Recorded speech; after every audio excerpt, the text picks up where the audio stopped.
This is a continuation of that. Discussion and further reading, the end of the chapter. So converting the model into a working design is the most complex part of the software design process. This is whatever you have discussed now, that is just a model. You are not completed, you are not tested. So now the task is you have to perform the software design process. So the sequence of topics so far suggests that the design would progress linearly from analysis to design to implementation. So whatever you have planned now, whether it works out, whether it linearly the process execution takes place or not. Linear means what? Gradual change. You have the gradual increase in the customer ID or book ID.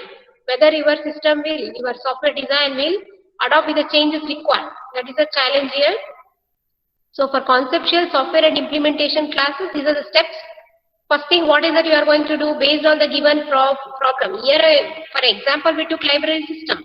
When you go for a large software, maybe finally you are doing some project now. For each of your project work, you are going to write use case analysis, then you are going to write class diagrams and sequence diagrams, and finally you are going to write, what is that? User interface, whatever we discussed here. All these you can do it for your own project, for your own software product to be developed. Fine. So for a simple library system we have discussed. The same concept can be used for a different model.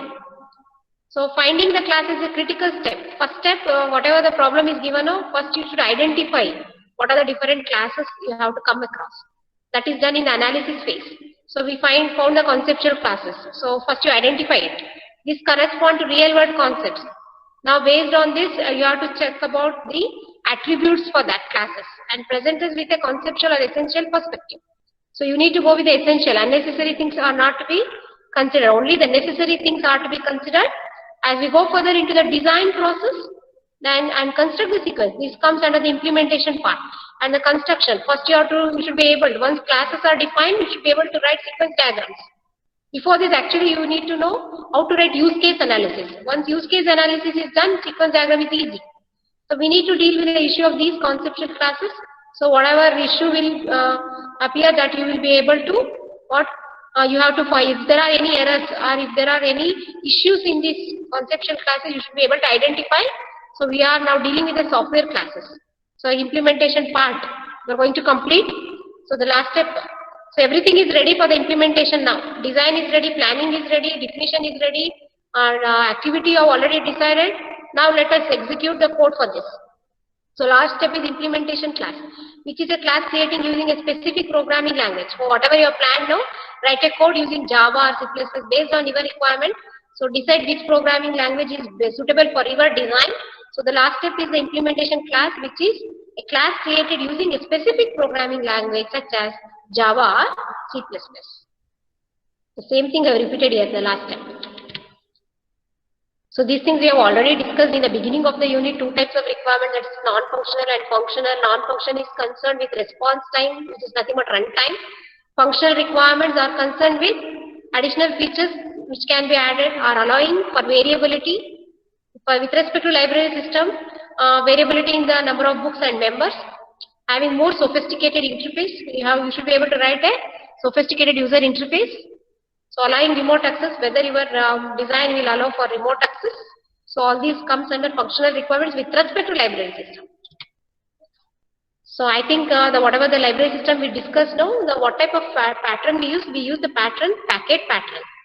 So what actually the packet pattern is? The packet pattern provides interface between the clients and the subsystems, right? So let us see how it is going to work with library system. So library class that provided a set of methods for the interface and thus served as a single point of entry to and exit from the business logic model. That's what. Business logic means books, whatever the classes you consider now, between the library system and user interface. You are going to define more number of classes, book, catalog, all that, code, everything. So how is that packet will provide interface between these library system? So the primary motivation behind using a packet is to reduce the complexity by minimizing communication and dependency between the system and its clients. So packet provides the interface between subsystem and clients.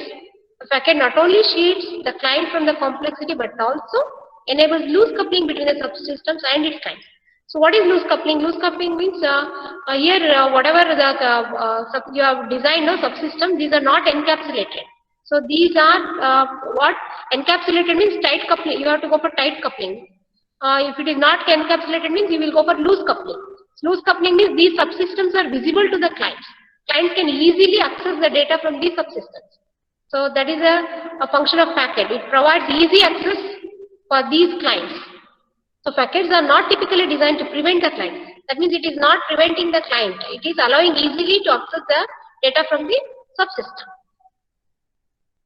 So that is shown here. Using a packet, where do we employ this? A situation in which we have system with several individual classes. When you go for more number of individual classes, then we go for a packet pattern. So here usually we go for this method, packet method, when you come across one set of public methods. Say for example, library system, railway ticket reservation, airline, all such examples you can go for a packet pattern. So an external entity interacting with the system requires knowledge of the public methods of several classes. So based on the more number of classes, you go for an external entity. The user interface you are going to write. So the same thing is shown in the form of diagram here. In the diagram 1 shows structure diagram for packet. Diagram 2 shows interactions with the subsystem without a packet. So here packet, what actually packet does? It provides the communication media between the client and the subsystem. So here packet provides access to these classes. These classes are the subsystem. So these whatever the data is available in these classes, for these clients packet will allow to access the data. Whereas in the diagram 2 there is no packet. So directly clients are going to communicate with these classes.